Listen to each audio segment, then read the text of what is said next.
Grandma's royal blessings. Princess Leonor cherished with ancestral gifts from Christian's family. The palace stands silent. Everyone expects a simple family lunch. Suddenly, a hidden tradition surfaces.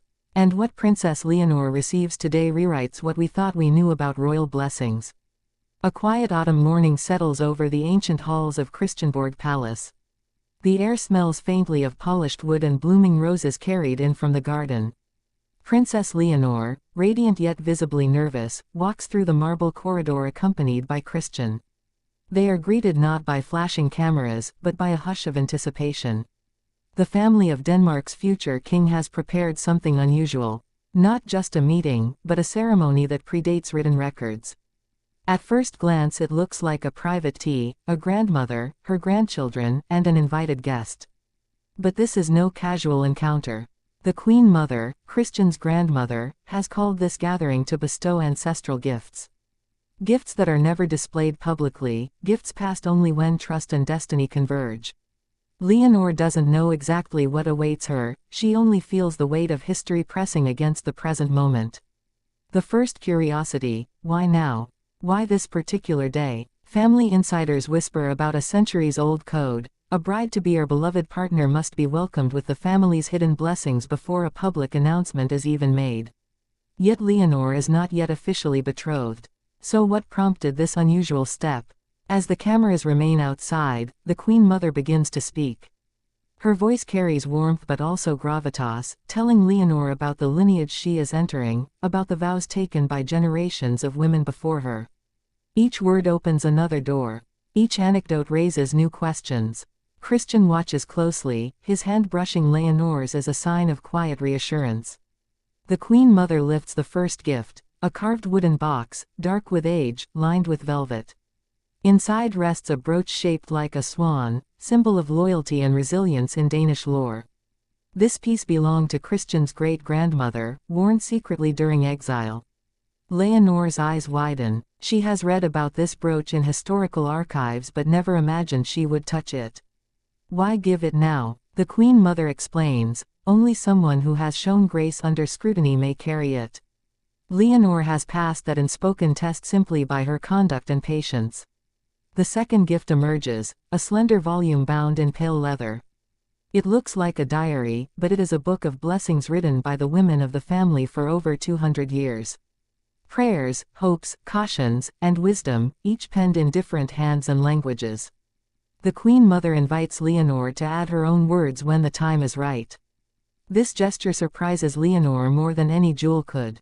She realizes she is being invited not just to receive history but to write it. But another question stirs: what blessing will she write, and when? The pace slows as the room grows still. Outside, bells ring from a nearby chapel. Leonor feels the echo in her chest. She thinks of her own grandmother back in Spain, who once told her that true power in royalty is not command but continuity, the quiet passing on of values.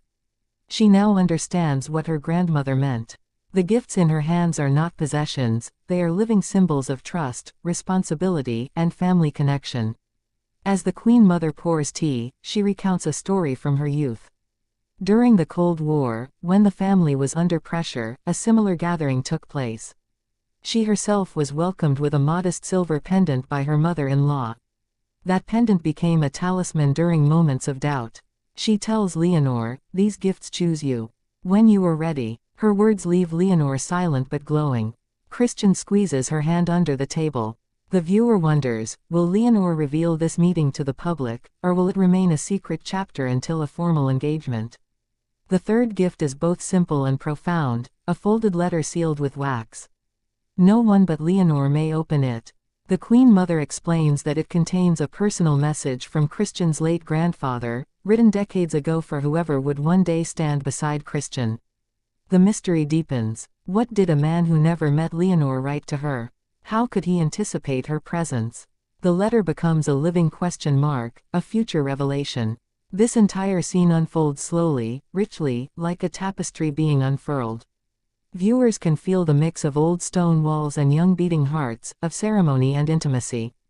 It is a portrait of two families, two histories converging. Yet the narrative keeps opening loops. Will Leonor be able to balance her own Spanish heritage with these Danish traditions? How will her parents react when they learn the depth of this ceremony? And what will she choose to contribute to that book of blessings? The Queen Mother rises, guiding Leonor to a window overlooking the gardens. She speaks softly, every generation adds its own fragrance to the same garden. Leonor looks out, remembering the gardens of Zarzuela Palace, and senses a bridge between worlds.